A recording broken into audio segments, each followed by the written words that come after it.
et Orbi a la ciudad y al mundo. Bueno, muy bien, compañero. ¿Usted cómo me le va? Bien, don Octavio, ¿qué ha habido? Bien, hermano, aquí juiciosos haciendo una presentación de este podcast como para que la gente quede un poco más ubicada de quiénes somos, así como los memes esos de quiénes somos, qué queremos. Más o menos eso es lo que vamos a hacer nosotros ahora. De acuerdo, habíamos hecho un primer intento de presentación, pero creo que resolvimos hacer esta nueva versión para que sea más breve, más concreta y a lo mejor más útil para los oyentes que lleguen a Orbi et Orbi en el futuro. Exactamente, sobre todo más aplicados. De acuerdo, más juiciosos. Un llamado al orden de María Cristina muy acertado además. Y de Camilo Zuluaga, nuestro productor. Bueno, David, entonces, no, pero verdad que sí es bien, bien importante contarle un poco a nuestros 5 queridos gatos quién es usted, de dónde viene, qué estudió, por qué ese interés en la filosofía, que aunque es su formación universitaria, realmente es un gusto y podría yo decir incluso que hasta una afición desde muy temprano, cuando estaba en el colegio ya le gustaba, pero entonces más o menos cómo fue que empezó la cosa. Pues sí, hombre, yo tuve la buena fortuna de estudiar en un colegio que le daba enorme valor e importancia curricular a la filosofía como disciplina. Y yo tomé un semestre de lógica aristotélica, otro semestre sobre ética, la historia de la ética, y leíamos a Aristóteles y leíamos a Kant y algo de Santo Tomás y varios semestres de historia de la filosofía. Entonces tuve mucha estimulación temprana, digámoslo así, alrededor del estudio de la filosofía. Y luego cuando llegué a la universidad tuve pues el privilegio de poder estudiar el pregrado en Harvard en Estados Unidos, y llegué acá pensando que iba a estudiar gobierno, y a las 2 semanas de haber empezado mis estudios me había inscrito en una clase sobre filosofía de la modernidad temprana y quedé absolutamente enamorado de la disciplina y rápidamente resolví que lo mío era la filosofía. De manera que hice mis estudios de filosofía en el pregrado de esa manera. Terminé escribiendo una tesis sobre uno de mis filósofos preferidos, a quien mencionamos en algún capítulo reciente, Bernard Williams. Sí. Y cuando terminé la universidad decidí que era la oportunidad perfecta para hacer un doctorado y terminar de explorar, o mejor, seguir explorando mi curiosidad filosófica. Entonces me fui a la Universidad de Princeton, donde hice un doctorado en filosofía política, también de la modernidad temprana, en especial sobre Hobbes, Rousseau y Kant. Ya hicimos un capítulo de Kant, pero todavía nos falta mucha tela por cortar con él, y sí que nos falta también con Hobbes y con Rousseau. Algún día llegamos a esos. Yo estoy muy antojado de Rousseau. Le quiero proponer que sea el próximo de esos 3. Listo, firme. Vamos a ¿Sí hacer o un no? capítulo de Rousseau. Listo. Entonces, ese fue el punto de quiebre, esa clase de filosofía moderna en Harvard, lo que lo hizo cambiar de opinión, porque supongo que usted Sí, llegó a Boston con el firme deseo de que fuera gobierno y ahí cambió la ruta. correcto. Eso fue lo que me pasó. Y bueno, luego tuve un cambio de curso similar en términos de lo drástico. Y es que terminé mi doctorado y de hecho profesionalmente pues me desempeño en algo que nada tiene que ver con la filosofía. Yo trabajo, imagínese, como consultor de estrategias corporativas. Hágame usted el favor. Imagínese usted. Pero en el fondo, pues eso es lo que yo hago para vivir y para trabajar. Pero lo que a mí me enamora y me apasiona es la filosofía, y esta, esta experiencia de estar grabando Urbi et Orbi con usted, que ha sido un auténtico placer para mí hasta ahora, sé que lo seguiré haciendo, pero fundamentalmente responde a un motivo bastante egoísta, y es algo que usted como amigo mío conoce y conoce de primera mano, y es la necesidad, la urgencia mía de encontrar algo que pueda darle vida a lo que a mí en realidad más me apasiona, y es la actividad de filosofar. Y entonces si yo le pregunto, si le hago esa pregunta que siempre hacen en las entrevistas de trabajo, ¿cómo te ves en 5 años? Pues si le pregunto más bien, ¿cómo se ve usted en 40? Cuando no tenga ya que trabajar en el sector corporativo, por ejemplo, si es antes, pues mucho mejor, pero ¿cómo sería entonces esa vida ideal suya? Me sueño en una finca en Pensilvania Caldas, leyendo y grabando el episodio, pues que será de aquí a allá, el episodio 536 de Urbi et Orbi. 536 semanal, ok, eso ahí ya nos da unos 10 años, pues no es tanto. Pues es como por Eh, inventarme cualquier número. Vea, pero si vio que acaba otra vez de pasar lo que siempre pasa en cada capítulo, es que yo tengo que sumar, multiplicar, Sí, dividir, restar. esa vocación suya de matemático, Pero lo pero más es muy... chistoso es que es una vocación prestada, porque ¿de dónde va a ser yo matemático, por Dios No, pues bendito? imagínese, usted ha hecho muchas cosas en la vida, pero matemático profesional no es una de ellas. Yo lo conocí a usted aquí en Nueva York. eh, Usted ya está, de hecho aquí trabajaba intensamente como guía turístico en la ciudad y yo se lo he dicho, yo conozco muy pocas personas que sepan tanto de Nueva York, que la conozcan tan íntimamente y que además la disfruten tanto como usted.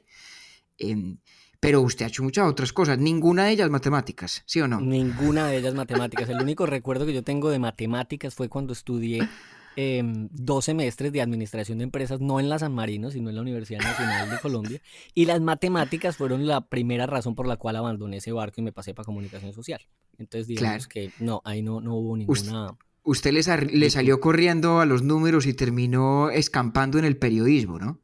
Y me encontré, yo siempre he dicho que el periodismo para mí, la comunicación fue una de las casualidades más bonitas que he tenido en la vida, porque yo realmente estudié comunicación haciendo un experimento en el 2001 cuando me di cuenta que en mi casa no había plata para irme a París a estudiar cine y arte dramático y que mi mamá por nada del mundo me iba a dejar estudiar teatro en Bogotá porque eso le parecía pues que tampoco venía al caso. Entonces empecé a buscar y me encontré con un amigo y me recomendó comunicación social. Hice el primer semestre, me gustó, el segundo me gustó más y el tercero aún más. Y si usted me pregunta qué volvería a estudiar, si me devuelvo 20 años, otra vez estudiaría lo que estudié. Me parece que esa carrera me regaló a mí la posibilidad de abarcar muchas cosas, inquietudes todas, y que me, digamos, con lo que empecé a desarrollar habilidades distintas. El periodismo yo realmente nunca lo he ejercido, exceptuando por ahí una columna de cine que tuve en una revista en Colombia hace un par de años, pero en comunicación pública sí he trabajado, con el gobierno también algunas veces, pero mi sueño, así como el suyo, cuando estaba pequeño, siempre fue el letrero de Hollywood. Sí, eso le iba a decir, mire qué cosa tan Sí, simpática y tan paradójica. Yo arranqué mi vida académica en lo que efectivamente es mi más profundo gusto y mi más sincera pasión, que es la filosofía, y por decisión propia terminé desviándome de ese rumbo en lo profesional. Y usted, en cambio, arrancó profesionalmente en rumbos muy distintos de los que correspondían a sus pasiones originales alrededor del arte y del cine y del teatro. Y en cambio ahora, no voy a decir que de viejo, pero grandecito es ya, que ha ya podido, grandecito. sí, ya ha podido usted encauzar el rumbo nuevamente para poder dedicarse a escribir. Sí, ahí voy, pues ya llevo como unos 5 años en esa búsqueda decidida y pues me encontré con Nueva York en el camino. Antes de cerrar ese tema y es, sí, ese amor por Nueva York es genuino, fue inmediato. La primera vez que yo llegué allá de paseo, lo primero que hice o sentí fue la necesidad de vivir allá un tiempo de mi vida y fueron los últimos 5 años y medio.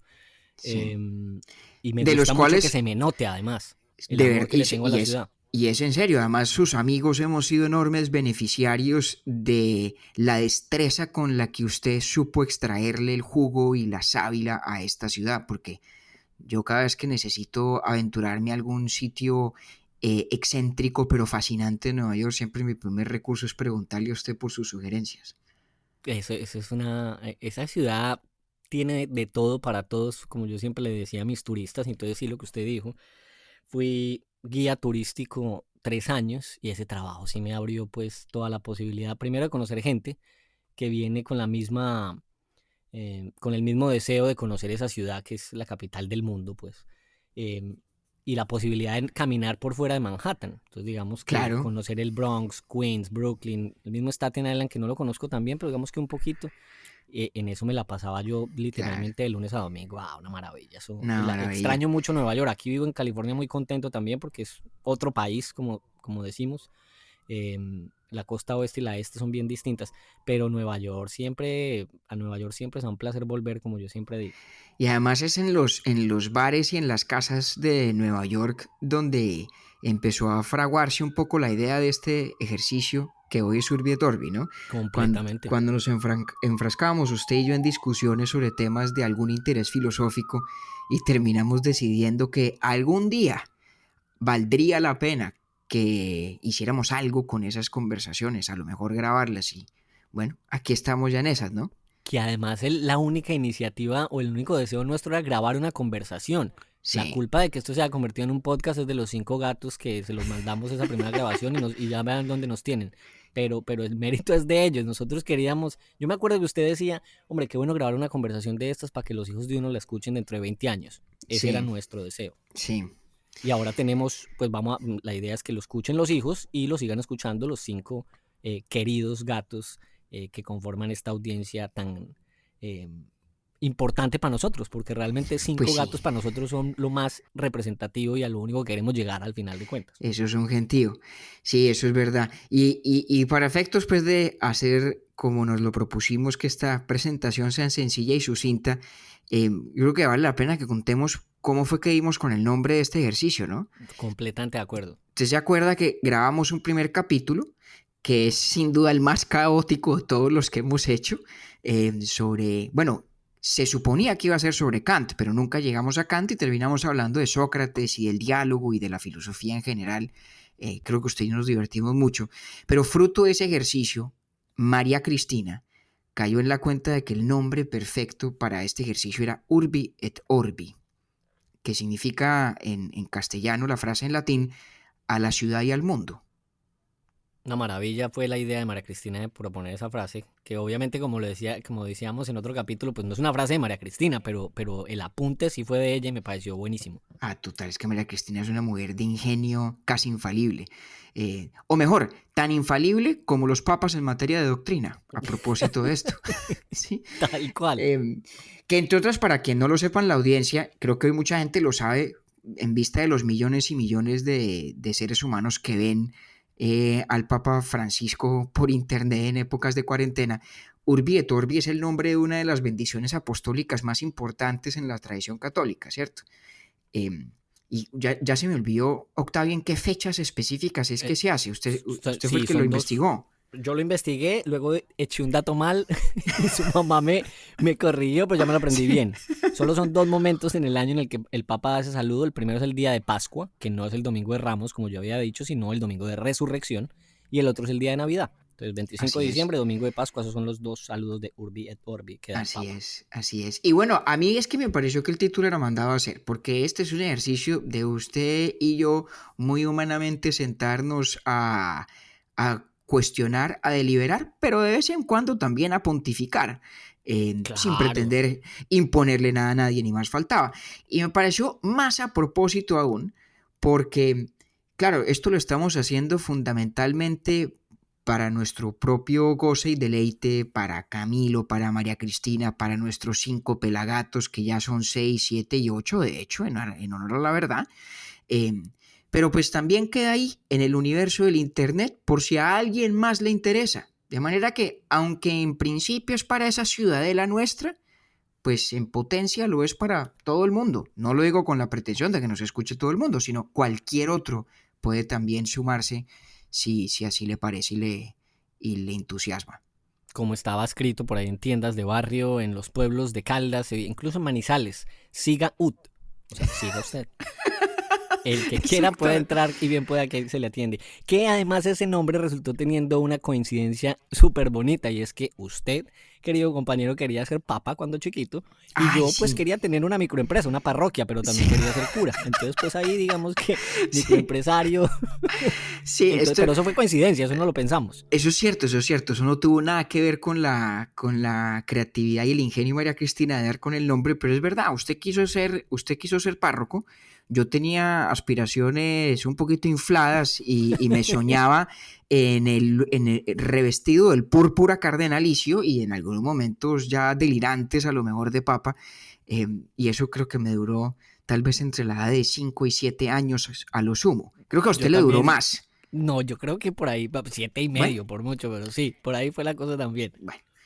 Y de hecho, pues es curioso, pero las distancias entre la religión y la filosofía, sus proximidades y distancias a la vez, no dejan de tener cierta particularidad en el contexto de 2 personas que se sientan a hablar de filosofía y que alguna vez las 2 quisieron ser curas. Tal cual.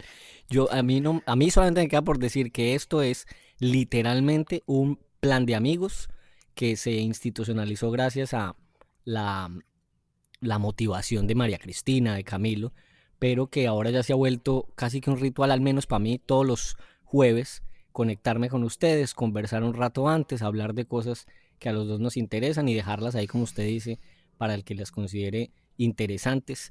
eh, Ahí están, para cuando las De usen acuerdo, de acuerdo. cada quien, pues.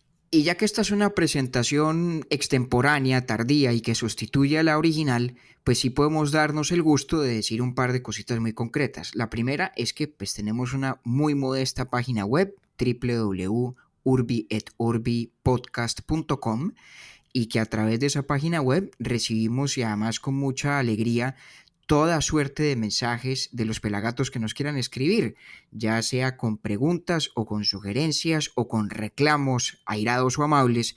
Todos los recibimos de muy buena gana, y nos nutrimos enormemente de esas preguntas y de esos comentarios para ir con el tiempo definiendo qué temas vamos a tratar y de pronto también cómo vamos mejorando en este ejercicio. Me parece muy bien. Urbietorbi.podcast.com, que es la misma cuenta en Instagram y que es el mismo correo del cual pueden escribir ahí en la página. Entonces ya saben, preguntas, sugerencias, quejas, certificados de regalo Y reclamos también. y reclamos. Bueno, Un abrazo, Octavio, compañero. lo mismo, Octi. Bueno, mano.